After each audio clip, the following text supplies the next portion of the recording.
There is a city with no streets. No roads between the houses, no alleyways, no open ground where neighbors could pass each other on the way to market. The settlement spreads across a low mound on the Konya Plain in what is now central Turkey, thousands of people living in mud brick houses packed so tightly against each other that there is no gap between them at ground level. No path, no passage, no door facing outward. The only way into any house is through a hole in the roof.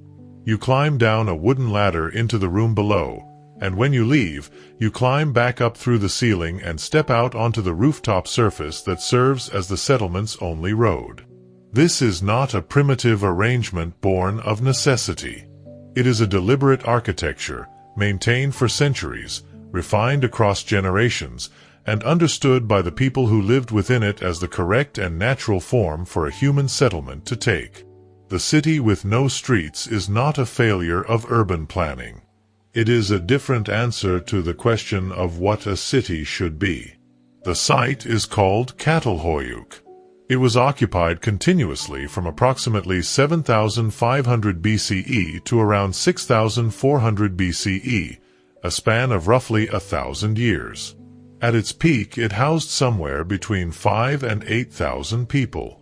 That is a large community by any standard of the early Neolithic world, one of the largest known concentrations of people anywhere on Earth in its period. And it organized itself, for that entire millennium, without streets, without a palace, without a temple complex, without any of the visible structures of authority that later civilizations would consider essential to urban life. Tonight we enter Çatalhöyük through the roof. We descend into its rooms. We look at its painted walls and its buried dead and its mounted animal skulls and its carefully maintained floors. And we ask what kind of life this city contained, and what it tells us about what human beings are, and what they have always been capable of building when they decide to build together.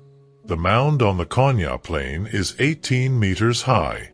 It looks, from a distance, like a natural feature of the flat agricultural landscape that surrounds it. There is nothing visible on its surface to suggest what lies inside.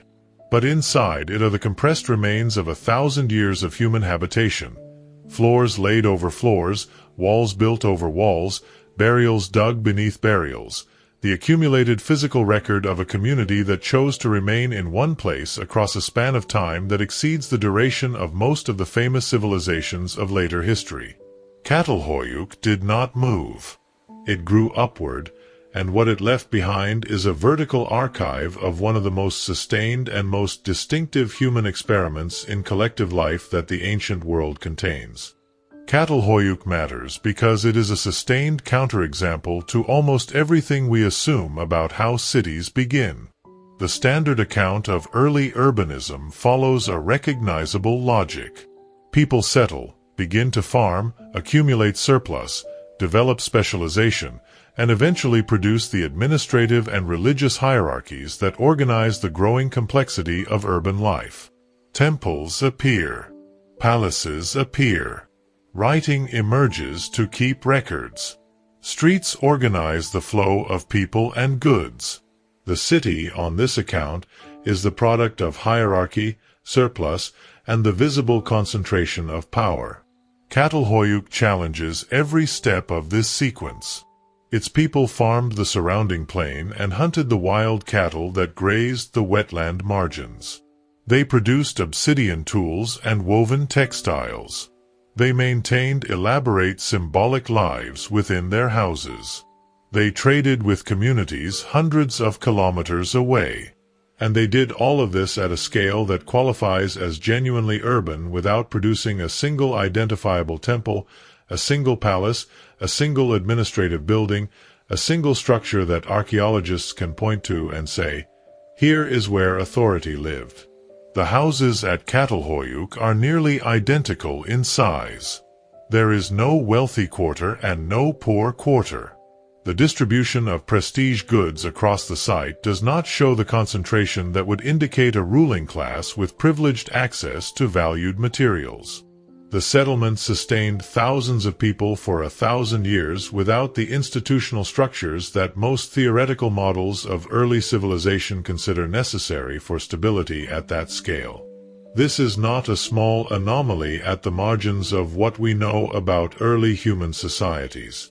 It is a direct challenge to some of the most fundamental assumptions about what cities are, what they require, and how complexity and cooperation work when they emerge without a visible center of power.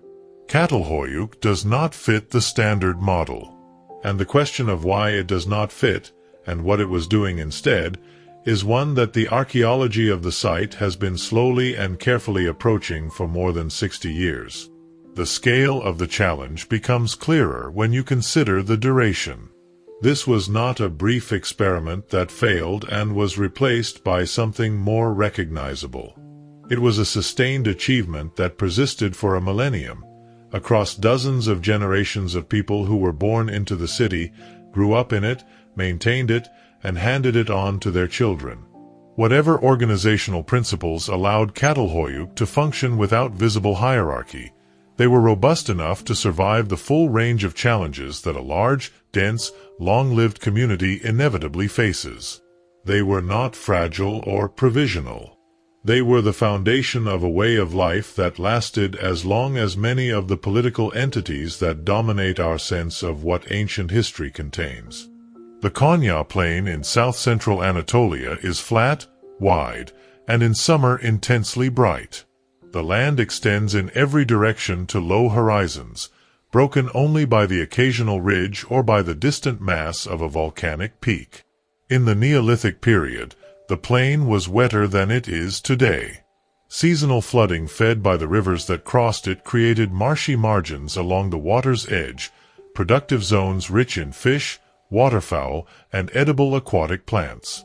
The Karsamba River ran close to the site, and its seasonal floods enriched the surrounding agricultural land with fresh silt. The landscape that the founders of Çatalhöyük chose was not a dry plateau. It was an edge environment, where the wetland met the cultivable plain, and the combination of those two resource zones made it unusually productive for a large and growing population. The mound itself rises about 18 meters above the surrounding plain. From a distance it looks like a natural hill, low and rounded, easily overlooked in a flat landscape. Up close the character of the mound changes entirely. The surface is dense with pottery fragments and animal bone, with flint flakes and obsidian chips, with the small hard evidence of human occupation compressed into the earth by the weight of centuries. Beneath the surface, the layers of occupation go down and down, each meter a generation, each stratum a chapter in the settlement's long story. The site actually consists of two mounds, the larger eastern mound and a smaller western mound, though it is the eastern one that holds the bulk of the occupation, and that has been the primary focus of excavation.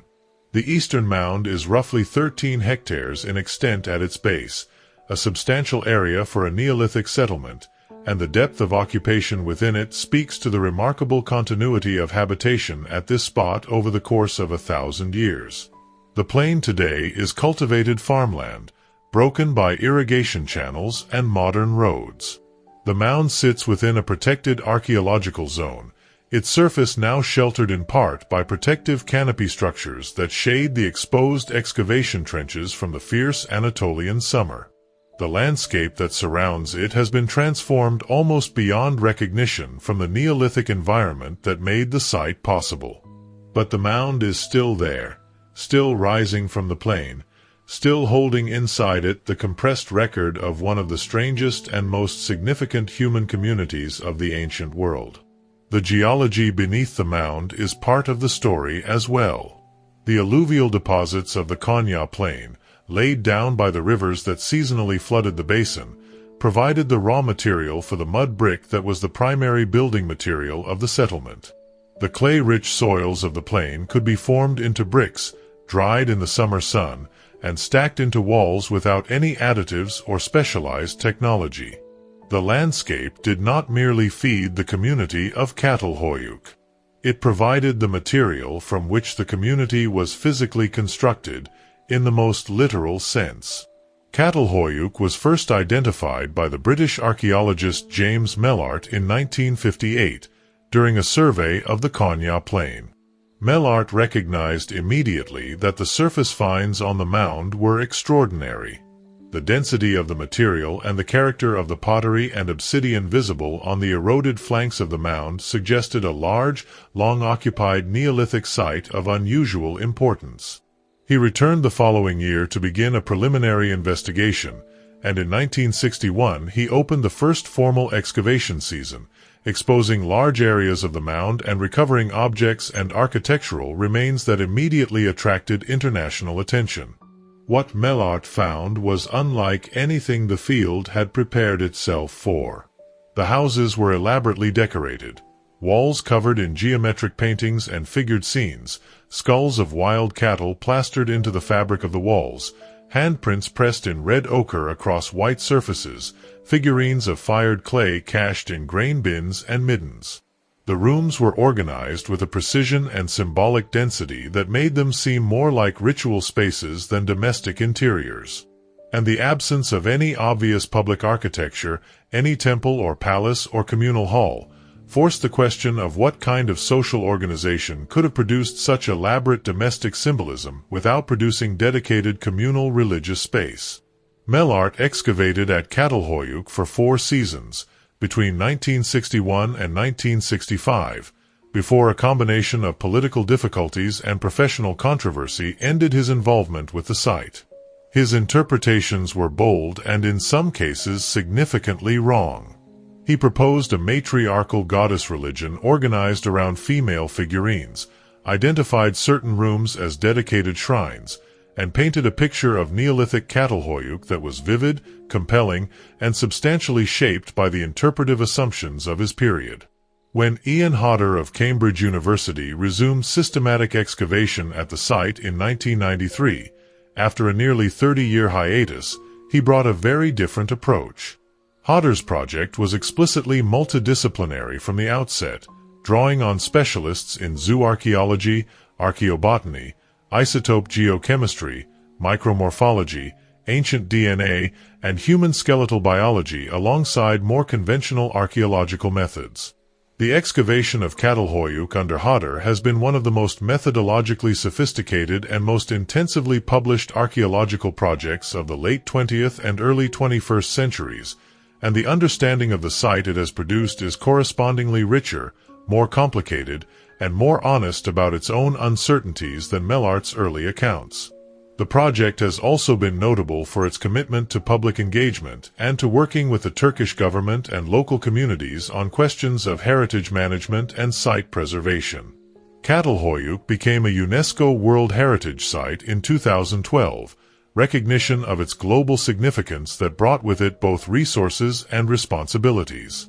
The challenge of preserving the fragile mud brick architecture and the delicate plaster surfaces of the exposed rooms from the effects of weathering, biological growth, and visitor traffic has occupied a significant part of the project's attention, and the solutions developed at Çatalhöyük have contributed to the broader field of mud brick conservation at Neolithic sites across the Near East.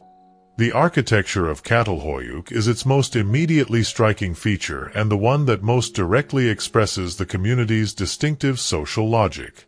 The houses were built of sun-dried mud brick, rectangular in plan, with flat roofs of wooden beams covered in reeds and a layer of compacted clay. They ranged in size from roughly 20 to 60 square meters of floor space, with most falling in the middle of that range. The walls were thick, typically 30 to 40 centimeters, providing good thermal insulation against the cold of Anatolian winters and the heat of summer. The interior surfaces of the walls were plastered with white lime plaster applied in multiple successive layers, each new coat smoothing over the previous one, so that the walls of a long-occupied house accumulated dozens or even hundreds of distinct plaster layers, each one representing a separate event of maintenance and renewal. There were no external doors. The only opening in the exterior walls of a Çatalhöyük house was the entry hole in the roof, typically located in the southern portion of the structure, above a fixed wooden ladder that allowed descent into the interior. This arrangement made the roof the primary circulation space of the settlement. Movement from one part of Çatalhöyük to another meant crossing the connected rooftop surfaces of the houses, stepping from one flat roof to the next, navigating a community that was, at street level, completely sealed. The interior of each house was divided into a northern and a southern area. The hearth and oven were located in the southern area, where they could be vented through the roof entry hole. The northern platform was kept scrupulously clean. Micromorphological analysis of the deposits on its surface reveals almost none of the biological residues that accumulate in areas where food preparation and craftwork take place. People slept and rested in the north. They cooked and worked in the south. The distinction was maintained with care across the entire period of the site's occupation and across the entire spatial extent of the settlement. Beneath the northern platform, in many houses, were the burials of the household dead. The bones of previous generations lay directly below the surface on which the living slept, a physical continuity between the ancestral dead and the living members of the household that shaped the spatial and symbolic character of the house in profound ways. The wild cattle skulls mounted on the walls of many rooms are among the most immediately striking features of the interior, and they are found in both the domestic work areas and the clean northern sections, though with greater concentration in certain positions that suggest deliberate placement according to principles we have not yet fully recovered. The skulls were plastered into the wall surface so that only the horns protruded, curving into the room's space in a way that must have created a powerful visual effect in firelight. These were not decorative objects. They were presences, maintained within the living space as representatives of a power that the community clearly regarded as significant and worth keeping close. The houses were rebuilt repeatedly on the same spot. When a building became too damaged or too encumbered with accumulated deposits to be comfortably habitable, the walls were reduced to a low stub, the interior was partially filled, and a new house was constructed directly on top of the old one. This practice of rebuilding in place meant that the same footprint was occupied by successive generations of houses, each one inheriting and extending the ancestral associations of its predecessor. The mound grew vertically as much as it expanded horizontally because each new building added its own layer to the accumulated height of the site. Life in Çatalhöyük moved across two registers, the rooftop world and the interior world, and the transition between them structured the rhythm of each day. The rooftops were the public space of the settlement. They were where people moved between different parts of the community, where goods were carried and conversations happened, where children ran and adults worked in the open air. Evidence from the deposits on rooftop surfaces at Çatalhöyük includes the remains of food processing activities, the debris of craft production, and the ash and organic material associated with cooking that took place above as well as below. The rooftop was not merely a passageway. It was a working and social surface in its own right, the place where the community met itself, where the individual household opened onto the shared life of the settlement. Descending through the entry hole into the interior of a house was a transition of a specific kind. The rooftop was open, visible, shared. The interior was enclosed, dim, and loaded with ancestral associations. The smells were different. Smoke from the clay oven, the plaster that covered every surface, the accumulated organic matter of domestic life. The light came from the entry hole above and from the hearth below, and it was the warm, shifting light of fire rather than the flat brightness of the Anatolian sun. The acoustic environment was muffled. The space was intimate in a way that the rooftop was not.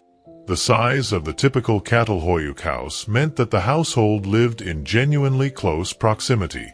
Multiple people, probably an extended family unit of some kind, occupied a space of 30 or 40 square meters, sleeping on the same platform, cooking at the same hearth, working in the same southern zone. The physical intimacy was intense by any modern standard, and it would have shaped the social dynamics of the household in ways that are difficult to fully reconstruct but important to keep in mind when thinking about how Çatalhöyük functioned as a community. Privacy as a modern concept did not exist at Çatalhöyük. Within the house, The members of the household were always visible to each other. On the rooftop, the movements of every person were observable to anyone on an adjacent or nearby roof. A community with no streets is a community in which behavior is perpetually witnessed, in which social norms are enforced not by formal institutions but by the constant proximity of other people.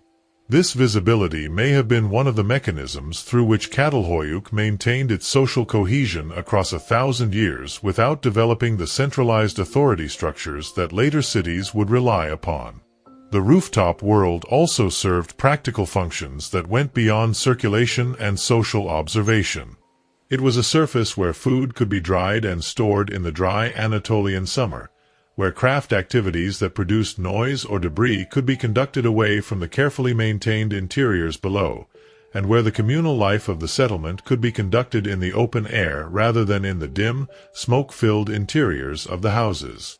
The rooftop was, in a sense, the village square of Çatalhöyük, the space that served the public functions that later cities would assign to streets and plazas, but organized horizontally across the tops of the buildings rather than vertically between them. The daily life of a Çatalhöyük household was structured by the rhythms of the agricultural year and by the specific demands of maintaining a house that was also a ritual space. Morning began, almost certainly, with the activity of the hearth. The clay ovens at Çatalhöyük were large enough to bake bread and to cook the grain-based foods that formed the dietary staple of the settlement. Emmer wheat and einkorn wheat, both cultivated in the fields around the mound, were the foundation of the diet. They were ground on the stone querns found in almost every household, processed into flour, and baked into forms that the dental evidence from the skeletal population suggests were coarse enough to produce significant tooth wear across a lifetime of consumption. Lentils and other legumes supplemented the grain, and meat from both domestic and wild animals added protein and variety. After cooking, the day's work began. The southern area of the house was where craft activities took place alongside food preparation. Obsidian was knapped into blades and tools on the floors of the work zone. Bone was worked into awls and needles. Antler was shaped into handles and hooks. Textile production left evidence in the form of spindle whorls and the impressions of woven materials occasionally preserved in carbonized deposits. The maintenance of the house was itself a significant labor. The walls were replastered at regular intervals, a process that required the preparation of fresh lime plaster, its application to the existing surface, and its careful smoothing and polishing. Micromorphological analysis has identified in some rooms more than 100 successive plaster layers, each representing a discrete maintenance event. The frequency of replastering suggests that the white surfaces of the interior were considered important to maintain, that cleanliness and the visual renewal of the domestic space were not incidental but central to how the house was managed and what it meant. Children were present throughout. Subadult skeletal remains are found in burials beneath the floors of houses across the settlement, and the presence of small figurines and other objects that may have served as toys suggests a domestic environment that accommodated childhood as an ordinary part of household life. The household at Çatalhöyük was not a narrowly defined nuclear family. The ancestral dead beneath the floor, the ongoing labor of multiple adults, the needs of children. All of this was contained within a single set of small rooms, managed within a space that was simultaneously practical, symbolic, and ancestral. The evidence for how children were incorporated into the life of the household from an early age is consistent with the broader picture of a community in which the house lineage was the primary social institution, and in which membership in that lineage was acquired from birth rather than through any subsequent social transaction. Children buried beneath the household floor were being placed in the same location as the adult members of the household whose lives had preceded theirs, entering into the ancestral community of the house in death just as they had been part of the living community of the house during their brief lives. The material culture of Çatalhöyük is rich, varied, and tells a detailed story about the skills and priorities of its makers. Obsidian is the most striking material in the assemblage. Brought from the volcanic highlands of Cappadocia, It was worked at Çatalhöyük with a skill that produced blades of remarkable sharpness and consistency. Pressure flaking, a technique requiring sustained practice and fine motor control, was used to shape tools whose cutting edges were among the finest achievable with any material available in the Neolithic world. The abundance of obsidian at Çatalhöyük relative to other contemporary sites in the region suggests that the community had privileged access to the material, either through direct control of trade routes or through well-established exchange relationships with the communities that controlled the Cappadocian sources. Obsidian was not merely functional at Çatalhöyük. Large, carefully shaped obsidian mirrors have been found at the site, polished to a reflective surface and apparently used to see one's own face. These are among the earliest known mirrors in the world. Pottery appears at Çatalhöyük from the later levels of the site's occupation, and its introduction marks a significant technological development. The earliest ceramics are simple and undecorated, hand-built from local clays and fired at relatively low temperatures.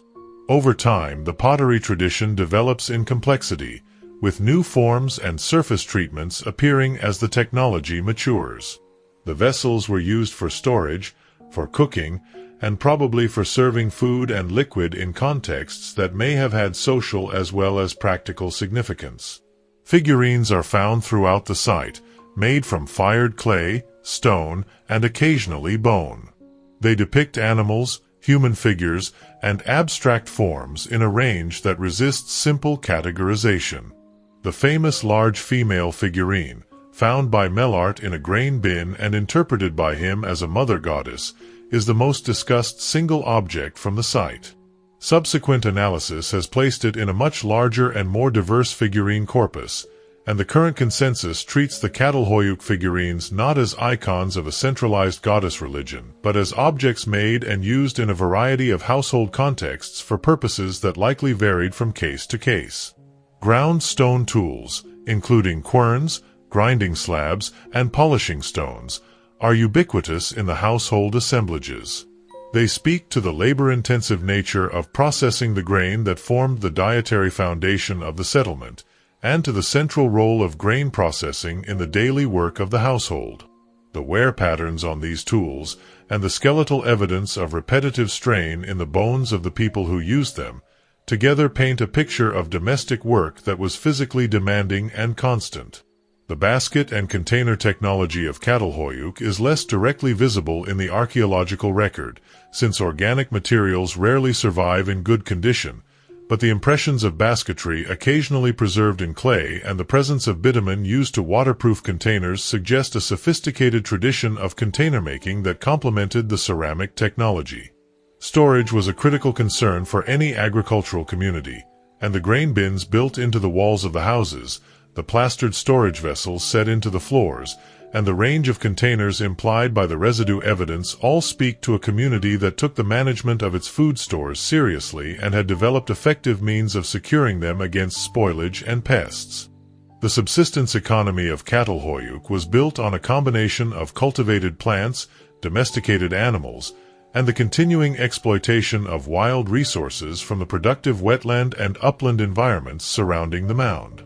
Emmer wheat and einkorn wheat were the primary cultivated crops, supplemented by barley, lentils, peas, and a range of other plants whose botanical remains have been recovered from the carbonized deposits preserved in the site's hearths and storage areas. The grain was grown in the fields of the Konya Plain within reasonable distance of the settlement. Isotopic analysis of the wheat and barley remains suggests that some of the grain was grown under conditions of adequate water availability, consistent with cultivation in the wetter soils of the river margins rather than on the drier upland plain. The animal economy was more complex and more revealing than a simple picture of early farming would suggest. Domesticated sheep and goat were present at Çatalhöyük from the earliest levels of the site's occupation and provided meat, milk, and fiber across the entire period of habitation. Cattle were also present in domesticated form, and cattle bones are abundant throughout the faunal assemblage. But alongside the evidence for domesticated cattle is equally abundant evidence for the hunting of wild cattle, the aurochs, the enormous ancestor of all domestic cattle breeds, that still ranged across the wetland margins and upland pastures of central Anatolia in the Neolithic period. The hunting of aurochs at Çatalhöyük appears to have been more than simply supplementary to the domestic animal economy. The skull and horn deposits that are such a distinctive feature of the site's ritual architecture come overwhelmingly from wild aurochs rather than domestic cattle. This distinction appears to have been meaningful to the people who made these deposits. The wild animal, not the domestic one, was the creature whose skull adorned the house. The hunting of aurochs was perhaps a prestige activity as well as a subsistence one, a performance of skill and danger that carried social weight and found its memorial in the decoration of the domestic interior. Wild plants were gathered alongside the cultivated ones, and the botanical assemblages from Çatalhöyük include a wide range of species collected from the wetland margins, the upland scrub, and the disturbed ground around the settlement itself. Fish and waterfowl from the nearby marshes added further variety, and their remains appear in the faunal assemblages from every phase of the site's occupation. The management of the agricultural territory around Çatalhöyük over the course of 1,000 years of intensive use is a story that the isotopic and botanical evidence is beginning to tell. The progressive depletion of woodland resources in the vicinity of the site, visible in the changing proportions of wood charcoal species in the hearth deposits, suggests that the community's demand for fuel and construction timber gradually outpaced the regenerative capacity of the surrounding landscape. By the later phases of the site's occupation, the wood being burned in the hearths of Çatalhöyük was coming from species that grow on more degraded, more disturbed ground than the species that dominated the early assemblages, a subtle but significant indicator of the environmental pressure that accumulated over the millennia. The ritual life of Çatalhöyük was not organized around temples or communal religious institutions. It was organized around the house. The interior of a Çatalhöyük house was a ritual space as much as it was a domestic one, and the boundary between these two functions was not clearly drawn. The walls bore paintings. The floors concealed burials. The plaster surfaces embedded the skulls of wild cattle. The figurines that circulated through the household were made and broken and deposited in contexts that suggest ongoing, routine engagement with symbolic objects rather than the periodic ceremonial use of a dedicated sacred space. The wall paintings are among the most discussed evidence for the ritual life of the site. They were applied to the white lime plaster of interior walls in red and black pigments, sometimes over existing paintings and sometimes on freshly plastered surfaces, and they covered a range of subjects from abstract geometric patterns to figured representations of animals and human activity. The most elaborate surviving examples include a large composition sometimes interpreted as depicting a hunting scene, in which small human figures surround a large animal in a composition that may represent a specific ritual event or a more general cultural theme associated with the hunt. Handprints pressed in red ochre appear on several walls, asserting the presence of specific individuals in the space. The burial practices of Çatalhöyük are among its most distinctive features. The dead were interred beneath the floors of the houses where they had lived, typically beneath the sleeping platform in the northern area of the room. The burials were generally flexed, with the knees drawn up to the chest, and the bodies were placed directly into shallow pits cut through the floor surface and then sealed with a new layer of plaster.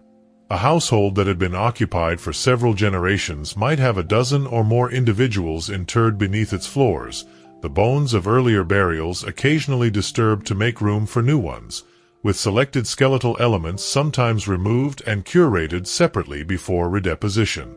The treatment of human skulls at Çatalhöyük reflects a concern with the ancestral dead that goes beyond simple burial.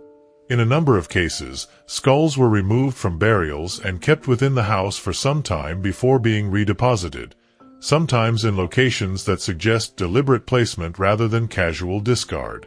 This practice of skull curation, which has parallels at other Neolithic sites across the Near East, appears to reflect a belief in the ongoing significance of the dead within the life of the household, a sense that the ancestors remained present and relevant to the living members of the community in ways that required their physical remains to be maintained, managed, and periodically engaged with. The ochre that appears in many burial contexts at Çatalhöyük, staining the bones of the interred individuals and sometimes the floor surface above them, is a material with a very long history of association with burial and with the treatment of the dead in many prehistoric cultures. Its use at Çatalhöyük connects the site's ritual practices to a broader tradition of symbolic engagement with death and with the physical remains of the deceased that predates the Neolithic by many tens of thousands of years. The people of Çatalhöyük were not inventing a new relationship with the dead. They were expressing a concern with ancestral continuity and with the power of the dead to affect the living that is one of the most consistent features of human symbolic life across a very long span of time. The social organization of Çatalhöyük is the aspect of the site that has generated the most sustained theoretical debate, and the one where the evidence most directly challenges the standard models of early urbanism. The absence of any identifiable political or religious hierarchy is the starting point for this debate. In virtually every other complex Neolithic or early urban site that has been excavated in sufficient detail, the spatial organization of the settlement reflects the social organization of the community. Larger and more elaborate structures indicate higher status.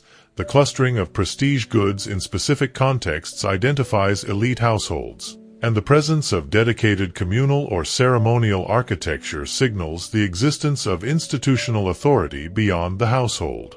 At Çatalhöyük, none of these signals are clearly present. The houses are nearly uniform in size and layout.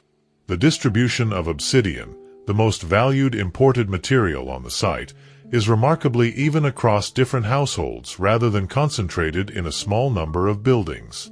Burial evidence shows some variation in the richness of grave goods associated with different individuals, but not the dramatic differentiation that would indicate a clearly defined ruling class.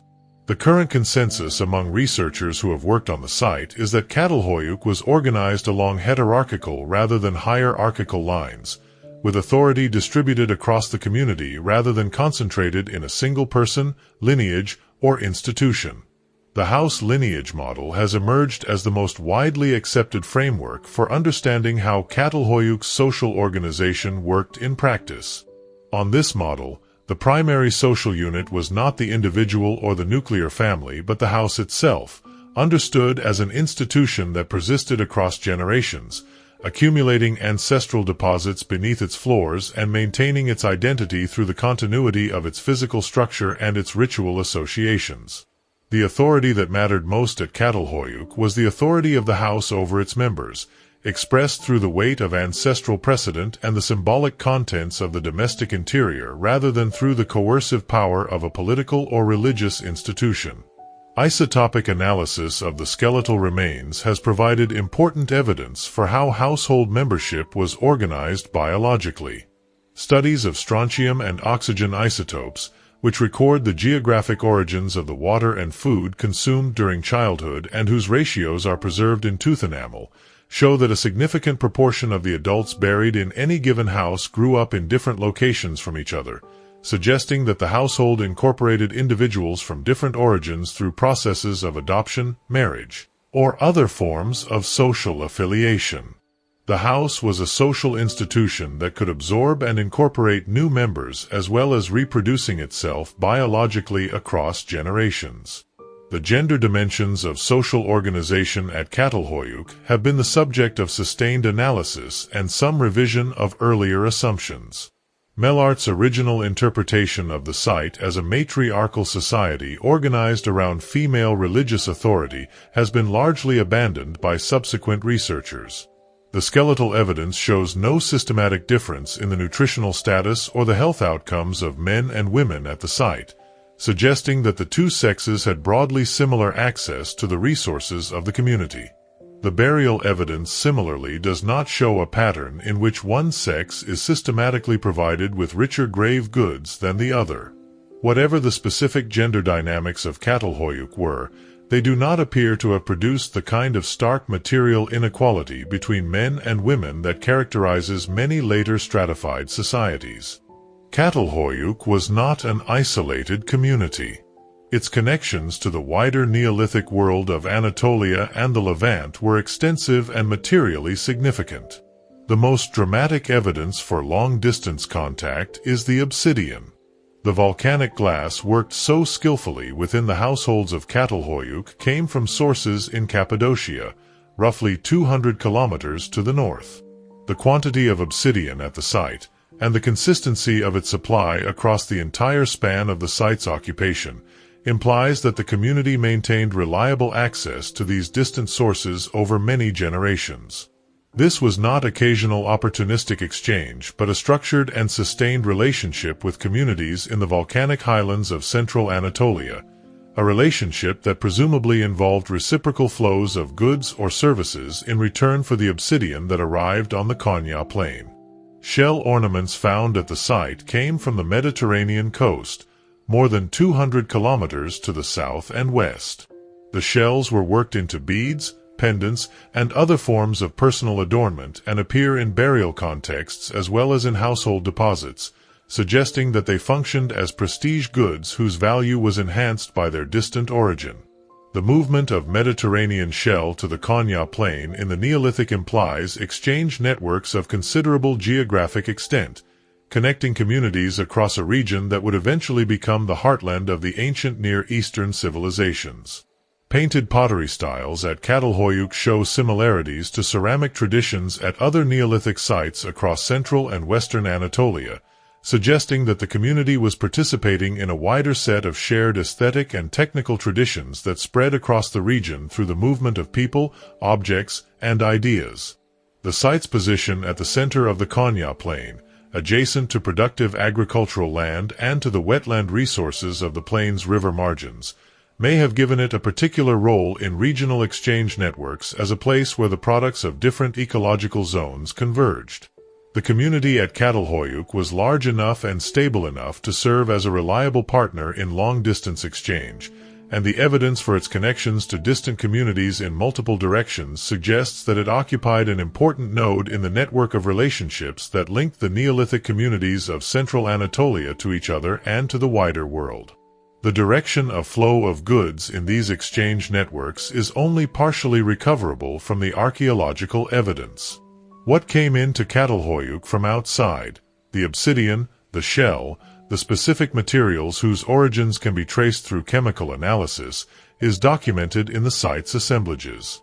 What went out from Çatalhöyük to other communities is much harder to determine, because the organic materials that were most likely to have been traded outward, textiles, dried food, animal products, do not survive in the archaeological record of the receiving communities in ways that would allow them to be traced back to a Konya plain origin. The exchange economy of Çatalhöyük was probably more symmetrical and more varied than the one-directional flow of prestige materials into the site that the surviving evidence alone would suggest. The central mystery of Çatalhöyük is how it worked, not how it was built, or what its people ate, or what rituals they practiced. These questions have answers, partial but substantive, drawn from the physical evidence that 60 years of excavation have recovered. The deeper mystery is how a community of 5,000 to 8,000 people sustained itself for 1,000 years in one place, at a density that would challenge most modern settlements, without the centralized authority structures that most theoretical models of urban life consider necessary for social order at that scale. Cities, as we understand them, require management. They require someone to organize the allocation of resources, to adjudicate disputes, to coordinate the collective labor of building and maintaining infrastructure, to enforce the norms that allow large numbers of people who do not all know each other personally to live together without constant conflict. In later ancient cities, this management was performed by kings, priests, and bureaucrats housed in palaces and temples that made their authority spatially visible.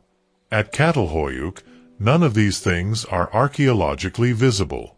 And yet the city persisted, in recognizable form, for a millennium. One possible answer focuses on the self-regulatory properties of the settlement's unusual architecture. A community with no streets is a community in which behavior is perpetually visible.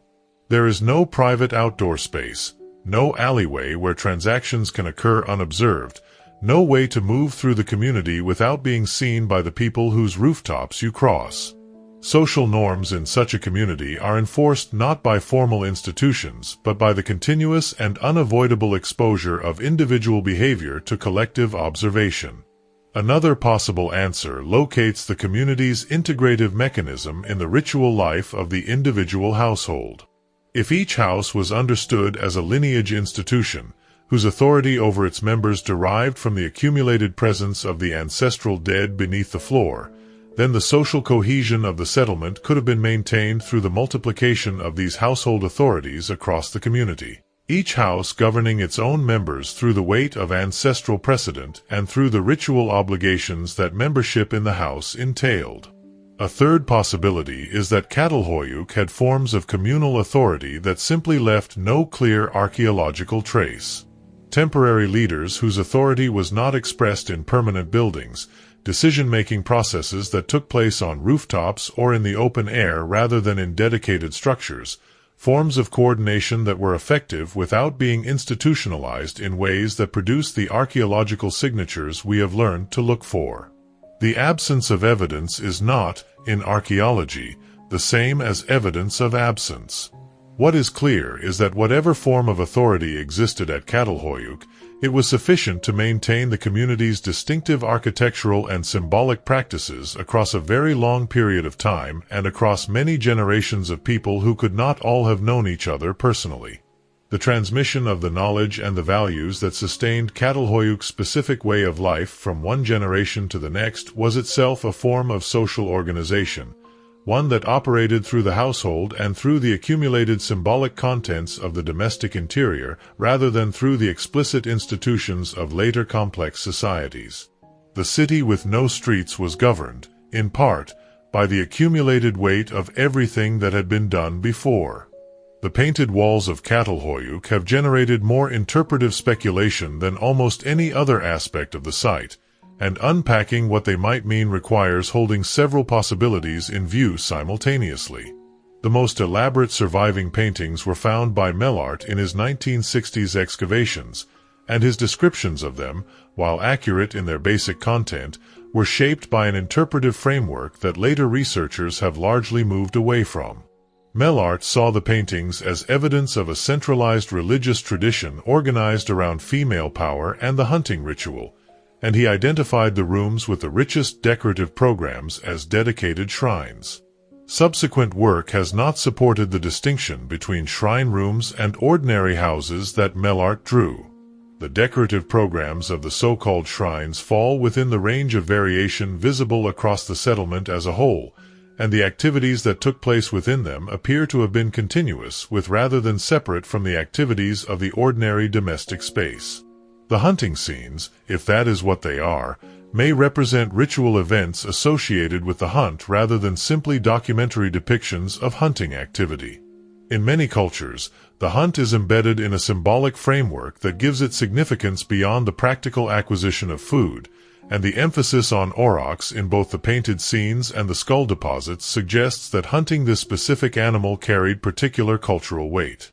Whether the painted scenes depict events that actually occurred, mythological narratives about the relationship between humans and wild cattle, or ritual protocols that governed how the hunt was conducted and commemorated, is impossible to determine from the paintings alone. The geometric patterns that appear on many walls may be connected to textile traditions, representing in paint the designs that were simultaneously being woven into cloth. Similar geometric motifs appear in the textile impressions occasionally preserved in carbonized deposits at the site, and the hypothesis that some of the wall painting at Çatalhöyük was inspired by or directly represented woven patterns would connect the decorative program of the house to the productive activities of the household in an interesting way. The handprints may simply be what they appear to be, the marks of specific individuals asserting their presence in a specific space. The practice of pressing a painted hand against a surface to leave an impression of the self is ancient, and its recurrence across many different cultural contexts suggests that it taps into something fundamental about the human relationship between the body and the marked surface. At Çatalhöyük, the handprints are part of a broader decorative program that was actively managed and regularly renewed, suggesting that they were not casual marks but deliberate contributions to the symbolic life of the interior.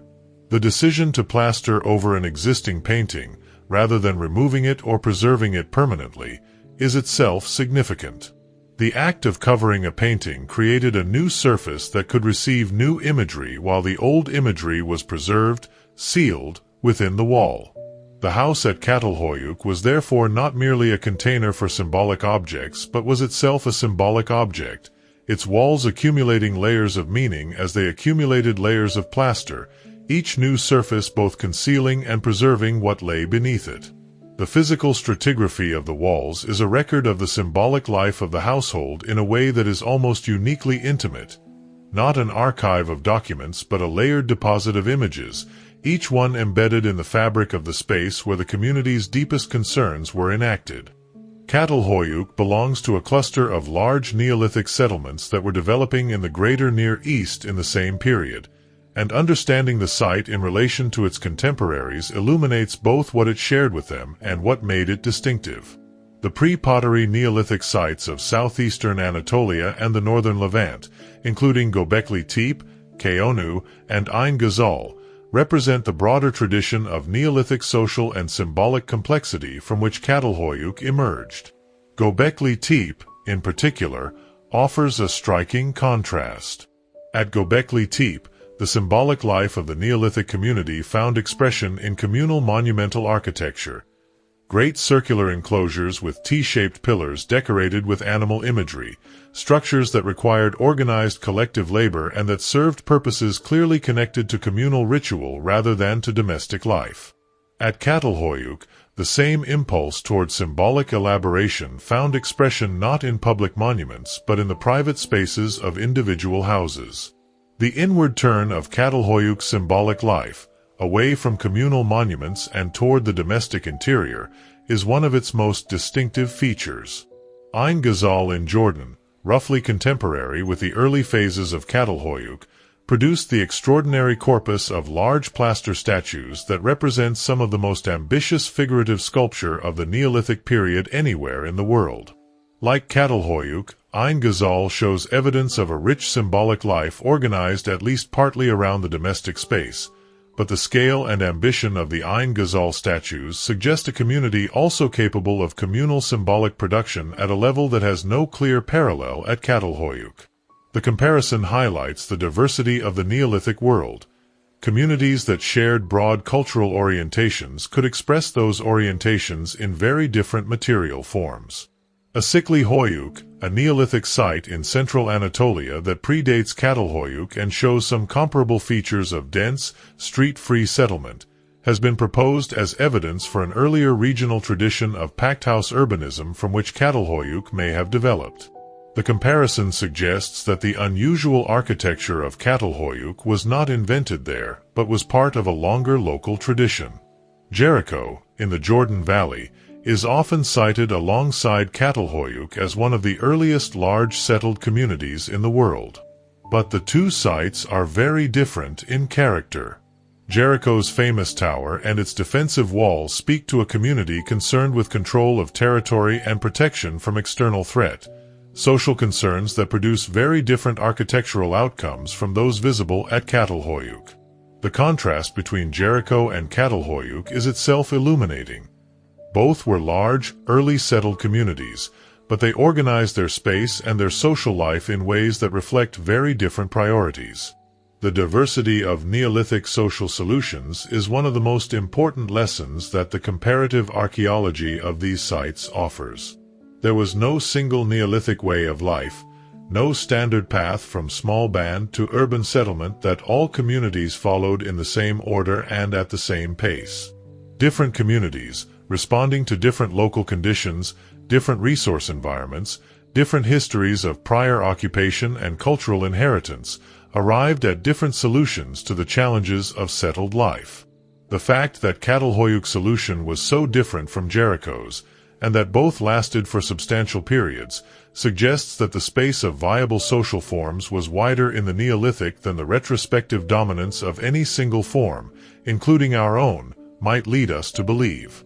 What makes Çatalhöyük different from other ancient places is not its age, or its size, or the richness of its material culture. It is the specific combination of features that it presents and the challenge that combination poses to how we think about early human society. Most ancient sites that are large enough and complex enough to attract sustained archaeological attention are also sites where the evidence of social hierarchy is clear. The palaces of Bronze Age Crete, the temples of Mesopotamia, the royal tombs of Egypt. These are places where authority was made visible in stone and gold and elaborate funerary provision, and where the relationship between the powerful and the less powerful is legible in the spatial organization of the settlement and in the differential distribution of valued goods across it. They are places that fit the story we tell about how civilization develops. Çatalhöyük does not fit that story. It is large enough to require complex social organization. It is sophisticated enough in its material culture and its symbolic life to demonstrate genuine cognitive and creative capacity. It is old enough to be genuinely prehistoric in the sense of predating the literate civilizations of the ancient Near East by several millennia. And it manages all of this without producing the archaeological signatures of hierarchy that we have come to expect from complex societies. It is, in a word, anomalous. The anomaly is productive precisely because it is so well documented. The excavations of the Hodder project have produced a detailed, carefully analyzed, honestly presented record of what Çatalhöyük does and does not contain, and that record is good enough to support the conclusion that the absence of hierarchical indicators is real rather than a product of incomplete excavation or misidentified evidence. The site was genuinely different from the cities that came after it. In this sense, Çatalhöyük is less a mystery to be solved than a provocation to be engaged with, an invitation to think more carefully about the assumptions that underlie our models of social development, and to consider the possibility that the path to the present was not as straight or as inevitable as our retrospective narratives tend to make it seem. The site also raises questions about what we mean when we use the word civilization. If civilization implies complexity, symbolic richness, long-term social stability, and the capacity for large-scale cooperative life, then Çatalhöyük was a civilization in every meaningful sense. If civilization implies hierarchy, monumental public architecture, and the visible concentration of power, then Çatalhöyük was something else. Something that the concept of civilization was not designed to describe, and that requires us to either expand that concept or to acknowledge that what we have been calling civilization is only one of the forms that complex human social life has taken. Çatalhöyük sustained its population for 1,000 years, but it did so under conditions that generated specific pressures and tensions, and understanding how the community managed those pressures is part of understanding how it endured as long as it did. The density of the settlement was among the most significant structural challenges. Several thousand people living in a 13-hectare area, with no street-level circulation space and no green areas within the built environment, created conditions of social and physical proximity that required constant management. Sanitation was a persistent concern. The midden deposits that accumulated between houses, and that were periodically cleared and relocated to areas at the margins of the settlement, were the primary means of managing the solid waste of a large settled community. Analysis of the parasites preserved in these deposits gives a direct indication of the intestinal disease burden that the population carried, and the results suggest that the community had significant challenges with waterborne and foodborne illness throughout its occupation. The agricultural land surrounding the mound was under increasing pressure as the population grew and persisted in one place over successive generations.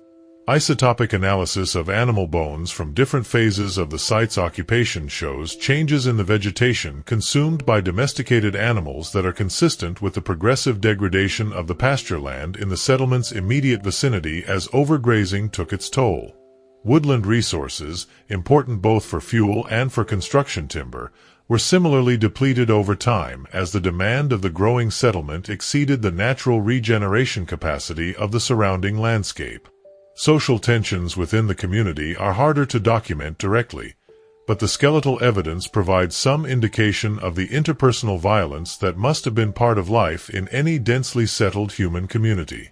Healed fractures on the skulls and long bones of a number of individuals suggest episodes of physical conflict, and the distribution of these injuries across the skeletal population is not strongly sex-differentiated, indicating that both men and women experienced physical violence at rates that suggest it was not rare. The community's response to these pressures appears to have been primarily adaptive rather than institutional. Rather than developing new forms of centralized management to address the challenges of density, resource pressure, and social conflict, the community of Çatalhöyük seems to have managed these challenges through the same distributed social mechanisms that governed its other collective concerns. Through the norms and obligations of the household lineage, through the regulatory effects of constant mutual visibility, and through the cultural practices that maintained the community's shared understanding of what it meant to live at Çatalhöyük. The fact that these mechanisms were adequate to sustain the community for 1,000 years is evidence, if evidence is needed, that they were not merely informal or provisional arrangements but robust social technologies capable of handling the full range of challenges that a large, dense, long-lived settlement generates. What they were apparently not capable of handling was the combination of environmental degradation and climatic change that accumulated in the final centuries of the site's occupation. Conditions that the distributed social organization of Çatalhöyük may have been less well equipped to respond to than the centralized institutional structures that were developing in other parts of the ancient Near East in the same period. The decline and eventual abandonment of Çatalhöyük was gradual, prolonged, and still not fully understood in its causes. The archaeological evidence for the end of the site's occupation does not show a sudden catastrophe. No destruction layer, no evidence of violent attack, no mass mortality event that marks the conclusion of the settlement. Instead, the upper levels of the mound show a community that was contracting rather than collapsing. The density of occupation decreases. The architectural elaboration of the houses becomes less intense.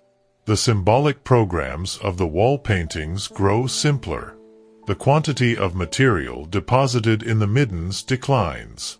These are the signatures of a settlement that was losing population over time, rather than being terminated by a specific event. The timing of the decline, in the centuries around 6400 BCE, coincides with a period of significant climatic change across the broader ancient Near East.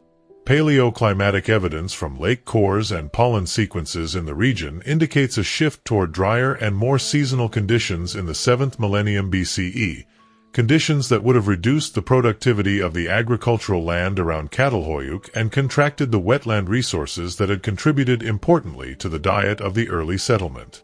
A community that had developed in and around the productive margins of the Konya Plains river systems would have been directly affected by a sustained reduction in the water availability that made those margins productive.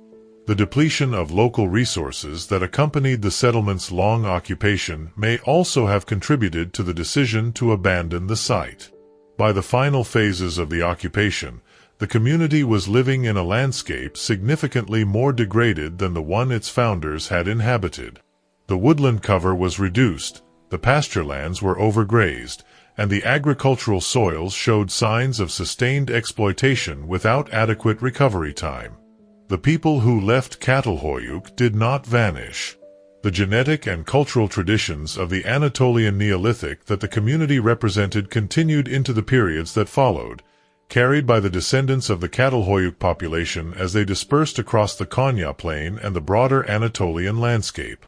The specific form of the city with no streets did not survive the abandonment of the mound. But the people who had created and maintained that form carried their knowledge, their skills, and presumably some of their cultural practices with them as they rebuilt their lives in new locations. The end of Çatalhöyük was not the end of the tradition it embodied. The Neolithic expansion that carried Anatolian farming communities into Europe, beginning in the 7th millennium BCE and continuing for several thousand years, was one of the most significant demographic and cultural events of the prehistoric period, and the descendants of the Çatalhöyük population were part of it. The genetic signature of the Anatolian Neolithic is detectable in the populations of modern Europeans, a biological trace of the movement of people that carried the farming way of life from the Near East into the continent that would eventually be shaped so profoundly by the civilizations that farming made possible. The city with no streets is, in this long-range biological sense, part of the ancestry of the world that came after it. Modern archaeology has transformed the understanding of Çatalhöyük from a site whose primary significance lay in its spectacular objects to one whose primary significance lies in what its evidence reveals about the nature of early social complexity. The shift began with the resumption of excavation under Hodder in 1993 and the introduction of methods that Mellart's earlier work had not employed. Micromorphological analysis of soil and plaster deposits allowed researchers to reconstruct the sequence and nature of activities within individual rooms with a precision that conventional stratigraphic methods cannot achieve. Stable isotope analysis of human and animal bones made it possible to trace the geographic origins of individuals and the dietary patterns of the population across different life stages and different periods of the site's occupation. Ancient DNA extraction and analysis opened a new dimension of evidence about the biological relationships within and between households, the origins of the population, and the patterns of movement and mixing that shaped the community's genetic composition over time. The results of these analyses have consistently supported and extended the picture of Çatalhöyük as a community organized around the household lineage rather than hierarchical political or religious institutions. DNA analysis has shown that individuals buried in the same house tend to be more closely biologically related to each other than to individuals buried in neighboring houses, confirming that the house was a real kinship unit as well as a social one. Isotopic analysis has shown that some individuals buried in a given house grew up elsewhere, suggesting that the house incorporated non-biological members through adoption, marriage, or other forms of affiliation alongside biological descent. The micromorphological work has produced a detailed understanding of how the houses were used and maintained over time. The sequence of activities visible in the floor deposits, the alternating phases of intensive use and careful cleaning, the renewal of plaster surfaces at intervals that appear to have been determined by social or ritual considerations as much as by practical necessity, all speak to a community that managed its domestic space according to a clear and shared set of norms. The ongoing excavation continues to produce new evidence that refines and in some cases revises the current understanding of the site. The application of new techniques for the analysis of residues in pottery and on stone tools is beginning to reveal details of what was processed and consumed within specific contexts. High-resolution dating of individual deposits is improving the understanding of the site's chronology and of the pace of change across the 1,000 years of its occupation. The computational methods now being applied to the Çatalhöyük dataset are also producing new insights that earlier manual analysis could not generate. Three-dimensional modeling of the exposed architecture allows researchers to visualize the spatial relationships between rooms and buildings in ways that paper plans cannot, and the digital documentation of individual plaster layers and their painted surfaces is creating a permanent archive of features that would otherwise be lost as the exposed surfaces deteriorate through contact with the atmosphere.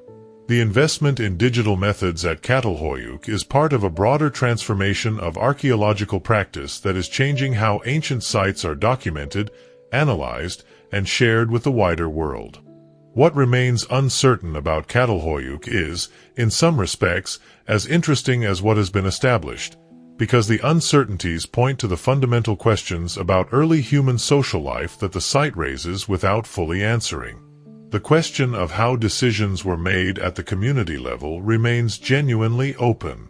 The house lineage model accounts well for the governance of individual households and for the management of relations within those units. It is less clear how relations between households were managed, how disputes between competing household interests were resolved, and how the community coordinated the collective activities that any large settlement requires. If there were community-wide decision-making processes at Çatalhöyük, they left no identifiable archaeological trace. The precise nature of the ritual life of the community is another area of genuine uncertainty. The evidence for symbolic practice within the households, the burials, the paintings, the skull deposits, the figurines, is rich and detailed. But the meaning of these practices, the beliefs and values that they expressed and reinforced, is accessible only through inference rather than direct documentation. We can describe what was done. We cannot access what was thought and felt by the people who did it. The relationship between Çatalhöyük and the surrounding landscape and the communities beyond the Konya Plain is another area where the evidence is suggestive but incomplete. The obsidian and shell and other imported materials in the site's assemblages testify to long-distance connections, but the social form of those connections, the people who traveled, the relationships that were maintained, the social protocols that governed exchange, is almost entirely inaccessible.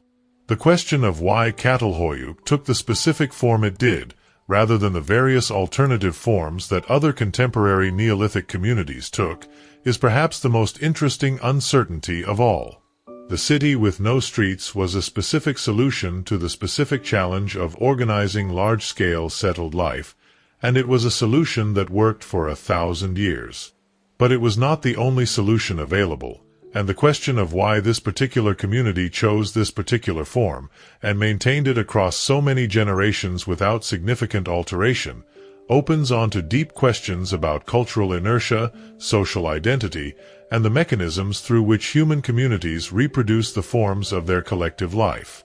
There is also the question of what the people of Çatalhöyük thought about their own situation, about the form of their city and the nature of their social life.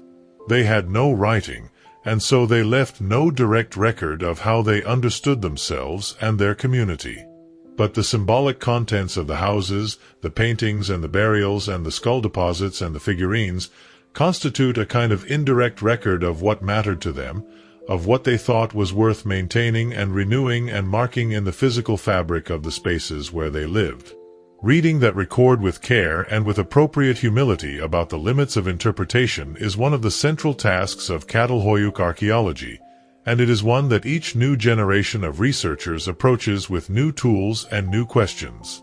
Çatalhöyük changes how we think about early human history in several ways that are both specific and fundamental.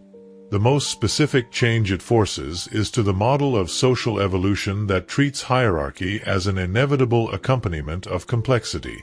The theoretical tradition that runs from 19th-century social theory through mid-20th century archaeology to contemporary evolutionary social science has consistently treated the emergence of hierarchy as a necessary feature of any social organization that exceeds a certain scale of complexity.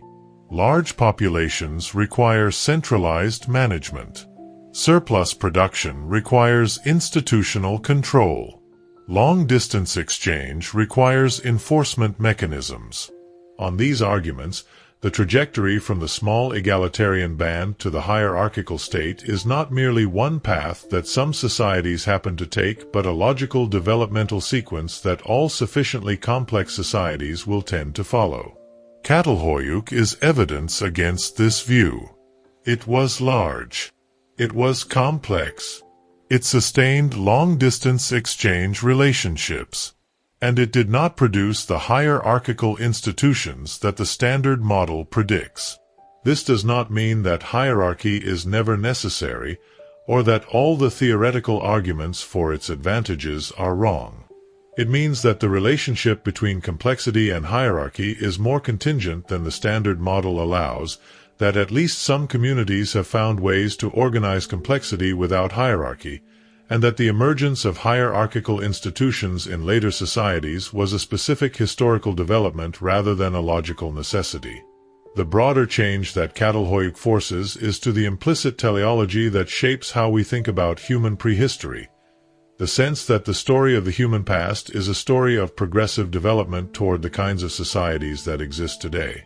Çatalhöyük does not fit into this story as a bridge or a transition. It is too large to be primitive, too complex to be transitional, and too different from what came after it to be a straightforward precursor of the urban civilizations of the ancient Near East.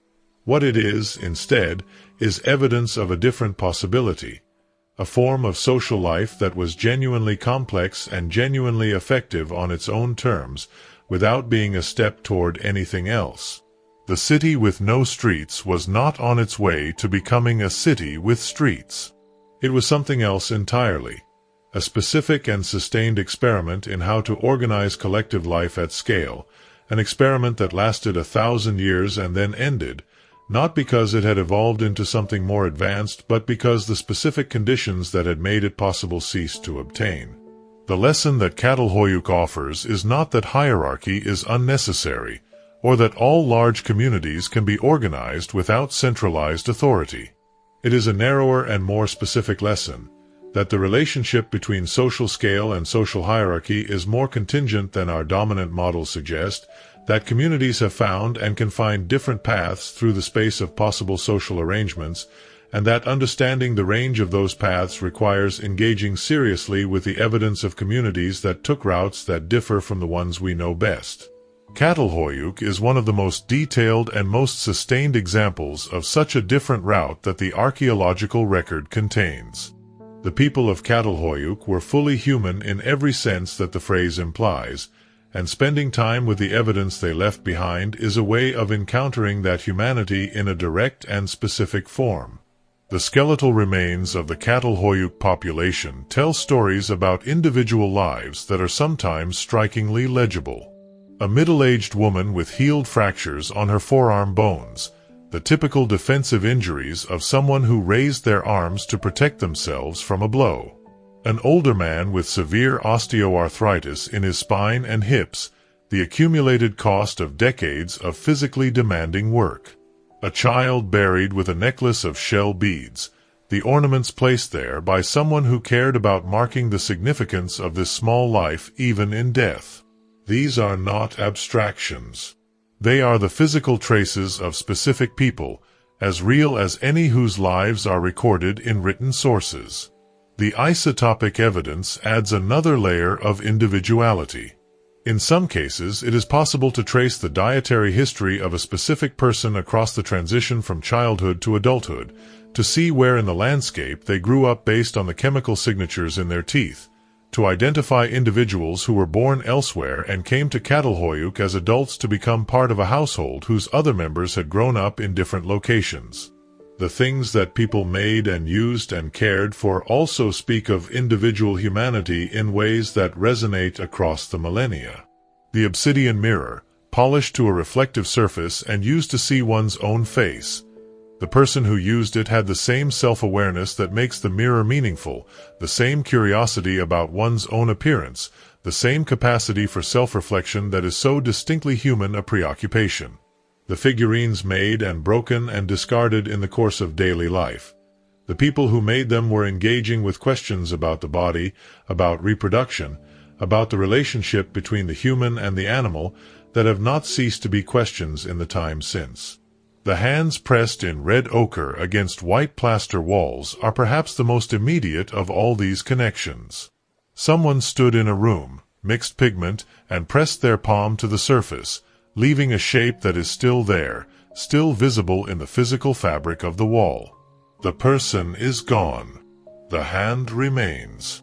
And the gap between the hand and the person who made it is both vast and, in some important sense, not as vast as the 9,000 years of distance between us might suggest.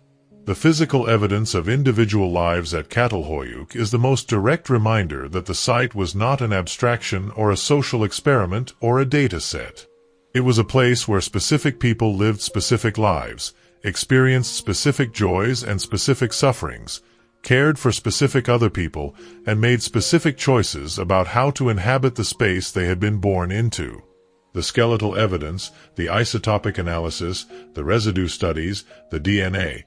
All of these are methods for recovering fragments of those specific lives, partial and mediated as they inevitably are, and for holding them up against the silence that the absence of writing has otherwise imposed on the human past of the Neolithic world. The city with no streets has been standing in its field for 9,000 years. The mound is still there, still rising from the Konya plain, still containing within its compressed layers the evidence of the community that built it up over 1,000 years of continuous habitation. The protective shelters that shade the excavated areas from the summer sun are a modern intrusion, and so are the visitors' walkways and the interpretive panels and the conservation laboratory where the recovered objects are cleaned and catalogued. But beneath all of that, the ancient city is still present. The white plaster walls, the painted surfaces, the floors, the burials, the ash in the hearths, the obsidian blades in the work zones, the cattle skulls in the plaster of the walls. The image that the evidence builds is of a city organized by principles so different from our own that engaging with it requires a genuine act of imagination. No street-level entrance. No central square. No palace or temple to anchor the spatial hierarchy of the settlement. Instead, a surface of connected rooftops, a community that moved across its own roofline, a collection of households each of which was simultaneously a domestic space and a sacred one, each of which carried the bones of its ancestors in its floor and the marks of its symbolic life on its walls. The city with no streets was not a failed attempt at the kind of city we know. It was a city on its own terms, organized according to its own logic, sustained by its own social mechanisms, and fully adequate to the lives of the people who inhabited it for the entirety of its long existence. The strangeness of its architecture is not a sign of its primitiveness. It is a sign of its difference, and engaging with that difference honestly, without immediately translating it into something more familiar, is one of the more demanding things that the site asks of us. The questions it raises have not been fully answered and may not be. How did the community govern itself? How were disputes resolved? What did the people of Çatalhöyük believe about the dead beneath their floors? What did the painted scenes on the walls mean to the people who lived with them? These are questions about inner lives and social processes that the physical record cannot directly access, and they will remain open even as the excavation continues and the analytical methods improve. The mystery at the heart of Çatalhöyük is not the mystery of an unknown object or an undiscovered location. It is the mystery of human experience, and it is ineradicable. And perhaps that is the right place for a mystery to live. Not in the absence of evidence, which can in principle be addressed by more excavation and better analysis, but in the irreducible gap between the physical record of what people did and the inner world of what they thought and felt and intended. Çatalhöyük has been studied longer and more intensively than almost any other Neolithic site in the world, and the understanding it has generated is genuinely impressive in its breadth and its depth. But the people who made the handprints on the walls remain, in the most important sense, just beyond reach. The city with no streets keeps, in the end, the same fundamental secret that all human communities keep from those who were not there to live within them. The texture of daily experience, the weight of specific lives, the felt meaning of the world they inhabited. The mound on the Konya plain will be there long after the current generation of researchers has finished its work. The excavation is ongoing. Each season exposes new rooms, reveals new sequences of plaster, recovers new burials and new objects. The analysis of the recovered material continues in laboratories across the world, generating publications and revisions and refinements to the understanding of the site that accumulates slowly but persistently. New techniques that do not yet exist will eventually be applied to the evidence that current work is carefully preserving for future researchers. The understanding of Çatalhöyük is a work in progress that will not be completed in any foreseeable time frame. This is not a failure. It is a reflection of the richness and the complexity of what the site contains.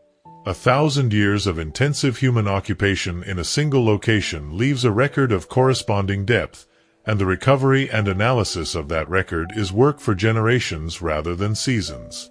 The questions that the site raises are fundamental enough that each new technique, each new analytical approach, Each new theoretical framework brings something genuinely new to the encounter with the evidence.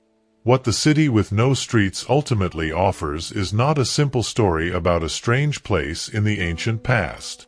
It is an invitation to think more carefully about what cities are, what they require, and what alternatives to familiar forms of social organization human beings have historically been capable of constructing and maintaining.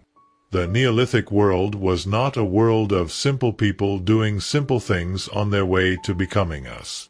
It was a world of people as cognitively and socially capable as any who have lived since, working out in a variety of forms how to live together in large numbers and build something that lasted. Çatalhöyük lasted 1,000 years. That is a longer span of continuous occupation in one place than most of the celebrated cities of later history have achieved. The people who sustained it across all those generations did something that deserves to be recognized as an achievement on its own terms, not as a step toward something else but as a completed and coherent experiment in collective human life. The city with no street stands, in this sense, not as a curiosity or an anomaly, but as one of the great answers that human beings have given to the perennial question of how to be together in a shared place, and to share it well, across the whole long span of a human community's life. The mound will be there tomorrow. The rooms inside it are still waiting. The plaster is still white on walls that have not been opened since the last person climbed through the roof and did not come back. Whatever was known here, whatever was understood about what it means to live above your ancestors and return each night to a house that holds the bones of everyone who held it before you, most of it is beyond recovery now. But the physical trace of that knowledge is still there, in the compressed earth of the mound, in the layers of plaster and bone and ash and obsidian that constitute the record of 1,000 years of human life in one extraordinary place. If this documentary kept you company through the night, there is more waiting for you. Choose the next film on screen, and let the story keep unfolding.